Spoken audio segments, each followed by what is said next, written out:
You cannot invent and pioneer if you cannot accept failure. To invent, you need to experiment. And if you know in advance that it's going to work, it is not an experiment. And so that's a very important thing. They are inseparable twins, failure and invention. And so you have to be willing to do that. And it's embarrassing to fail. It's always embarrassing to fail. But you have to say, no, that's not how this works. If I said to you, you have a 10% chance with a particular decision, a 10% chance of a 100x return, you should take that bet every time. But you're still going to be wrong 9 out of 10 times. And it's going to feel bad 9 out of 10 times.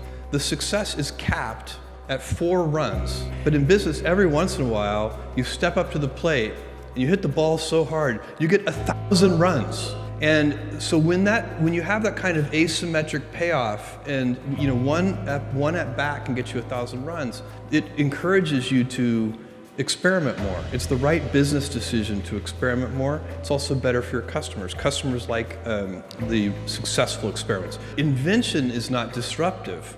Only customer adoption is disruptive.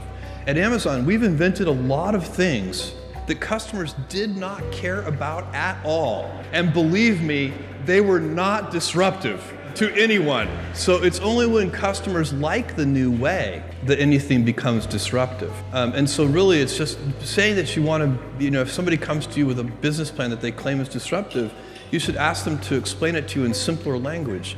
And the simpler language is, why are customers going to adopt this? Why are they going to like it? Why is it better than the traditional way? There's a different kind of failure which is not what you want. That's where you have operating history and you do know what you're doing and you just screw it up.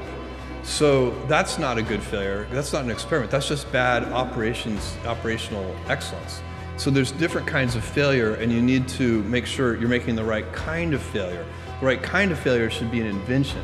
It should be something that it's an experiment. You don't know if it's going to work, and you know up front that you don't know if it's going to work. That shouldn't be opening a new fulfillment center for us. And then the other thing I would advise any entrepreneur or large business or large organization, like a government organization, is you need to identify your big ideas, and there should only be 2 or 3 of them. And then if a senior leader, the main job of a senior leader is to identify 2 or 3 important ideas and then to enforce great execution against those big ideas. And the good news is that the big ideas are usually incredibly easy to identify.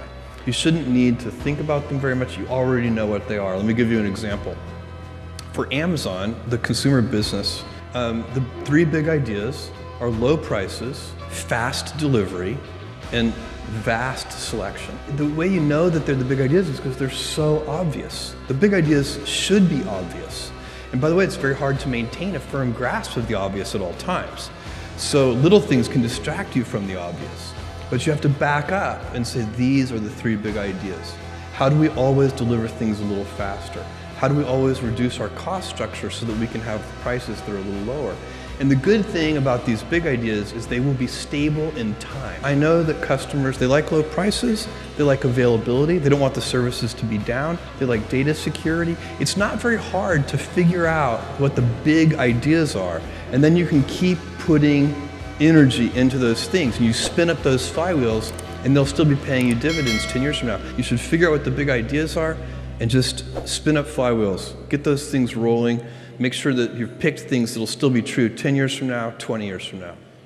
This is so inconceivable that you can have great conviction as a leader to continue to put energy into driving speed of delivery.